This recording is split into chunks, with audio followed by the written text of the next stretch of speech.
I think cover bands have a legitimate right to exist, just like McDonald's and Burger King have a right to exist. It's fast food. It's easily consumed music when you're out at a bar and you're drinking and you don't really care what you hear. And you have to learn. I respect any musician that learns to play his instrument or sing, learns music, learns songs, and you know they have to stay up to date. Like your top 40 cover bands, some of these guys are 45 years old and they've been playing the top 40 of the last 20, 30 years, and they have to learn this to whatever the new song is. Yeah. My problem with cover bands is when someone takes themselves too seriously. You know, if a guy from McDonald's is walking around like he's, you know, he should be on Top Chef or something. Just kind of know your role, that you're there just to produce mass-consumed music. Exactly. I mean, you know, when you can take yourself, and everybody has to start somewhere, and I mean, the best way is to start playing covers. That's, I mean, what people want to hear when you play out locally. But at the same time, I mean, you're trying to go ahead and get your music heard. And I mean, like you said, any musician can go out there and, you know, and teach himself to play and play some covers, but to actually write some music and have some value to it and some meaning behind it, I mean, is a total, you know, another level, I think. And like you said, to commercialize something like that, to commercialize yourself as a cover band, you're pretty much a phony.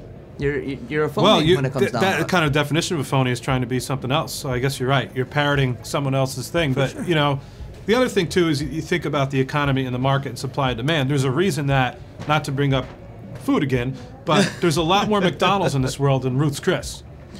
And now, does that mean McDonald's is better? So there's a lot of really talented original musicians locally. You could think of a few. Oh yeah, that definitely. They use the cover band to make money and fund themselves. So then they could go play to 5 people for no money and do their original music or go record. So write that record, exactly. When you're using it to fund what you're really passionate about, it's a total different subject. Then I mean, there's a lot of bands out here now that, you know, are trying to incorporate their original songs into their cover sets. Right. But the problem with that is you know, people are going out and they want to hear top 40 music. Well, it's tough. It's tough for that 1 or 2 original song to be thrown in there, and you know, unfortunately, you know, 9 out of 10 times you lose interest. Yeah. You know, the people in the crowd that are just all dancing to, you know, Katy Perry or whatever, you know, top 40 hit that you're playing, and you try to throw one of your own in you're there. You're basically a DJ playing an instrument. Is what you are. Now, speaking of that, I know there are venues that require covers when you play, and I know a local band that's done quite well for themselves. And we were talking about this very subject, and they said they had to submit their set list to the club manager before they played. Now, you may know what club I'm talking about, and I don't want to mention them. Of course. Of course. You probably know who it is, too, if you're watching this. And actually, it's probably 2 different ones locally, which is sad. What they would do is they would list certain songs near the end of the set list, and then slip in an original. Of course. And people afterwards will come up and say, oh, who did that song? And it's kind of like, wow, it's awesome that you like that song, and it kind of sucks that you assume that I didn't write it.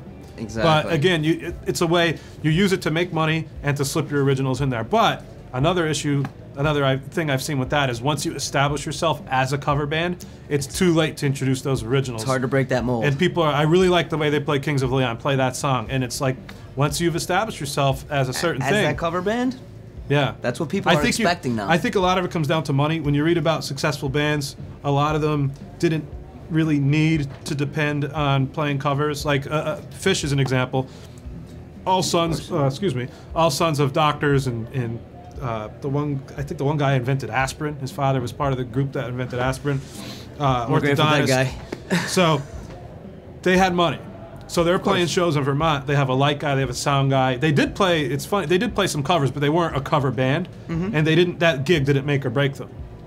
And they still to this day throw in covers every once in a while. Which is part of what they want to do, but they don't need more to. As a tribute. Yeah. More as a tribute and a fan pleaser. All right. Now, speaking of tribute, what do you think of bands that are a tribute to just one band or artist? What are your thoughts on that? I mean, you're making a living pretty much just playing someone else's material, and understandably so. I mean, there is those diehard fans that, you know, they grew up listening to that music. I mean, you take the Tom Petty bands, you know, the Led Zeppelin bands that are out there, you know, that go around and they make their living touring. I mean, then again, I take somebody like, just for example, Dark Star. Yeah. And they cover the Dead. Well, You can't go see the Grateful Dead anymore, but you can go see That's- Dark Star and see an Right. original show. I think it's providing a service to fans when that So- band doesn't exist anymore. And you said Zeppelin, they don't exist anymore either. No, So no. Pink Floyd doesn't exist. So those things serve a tribute. They're not still out there Yeah. touring. I mean, I really admire someone, and those bands are all, you gotta, if Pink Floyd and Led Zeppelin were that successful, they obviously knew what they were doing. So if you're learning their songs, you Pioneered have a to lot, be yeah. pretty good.